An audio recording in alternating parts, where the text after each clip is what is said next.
வணக்கம். நம்ம இப்போ செங்கல்பட்டு மாவட்டம் ஊனமலை வில்லேஜில் மிஸ்டர் சுரேஷ் அவர் வயலில் இருக்கிறோம். இந்த வயலில் பென் ஃப்ளோர் அப்படின்ற டாடா கம்பெனியில் புதுசாக அறிமுகமான களைக்கொல்லியை ஒரு ஏக்கருக்கு 1/2 லிட்டருன்ற விதத்தில் தெளிச்சிருக்கிறோம். அதை பற்றி மிஸ்டர் சுரேஷ் அவர்கள்ட்ட கேட்டு தெரிஞ்சுக்கலாம். சார் சொல்லுங்கள் சார். வணக்கம், என் பேர் சுரேஷ். செங்கல்பட்டு மாவட்டம் ஊனமலை கிராமத்தில் இருக்கேன் நான். இப்போ என்னென்னா பார்த்தீங்கன்னா இந்த வயலும் ஒரே சேமில் வரிசை தான். ஆனால் இதை ரெண்டாவது வெள்ளை புல் அதிகமாக இருந்தது, ஓட்டி ரெண்டாவது வரிச்சேன். ஆனால் இதில் அடித்த புல் வெள்ளை புல் இதில் சாகாததுனால அதிகமாக இருந்தனால ரெண்டாவது ஓட்டி வரிச்சு ரெண்டாவது வெள்ளை புல் அதிகமாக முளைஞ்சிது. அப்புறமா டாடா கம்பெனிலேருந்து பென் கோயின்னு அந்த மருந்து அடித்தேன் சார். அது அடித்ததுக்கப்புறம் கம்ப்ளீட்டாக ட்ரை ஆகிட மொத்தம் பாருங்கள், கம்ப்ளீட்டாக செத்து போச்சு, புல்லு மொத்தம் செத்துடுச்சு.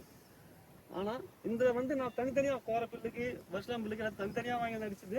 ஆனால் ஒன்று மிஸ் ஆகி நிற்கிறது, அது அப்படியே சாவலை சார். வெள்ளை புல்லு மெயினாக சாகவே மாட்டேங்குது அந்த இடத்துல. ஆனால் இந்த மருந்து அடித்து கலந்து அடிச்சோம்னா வெள்ளை புல்லேருந்து எல்லாமே கம்ப்ளீட்டாக சாகுது. கோரை எல்லாமே ஒரே மருந்துலேயே டெக்னிக்கல் எல்லாமே ஒன்றா இருக்கிறதுனால எல்லாமே செத்து போயிடுச்சு சார். நீங்கள் வேணா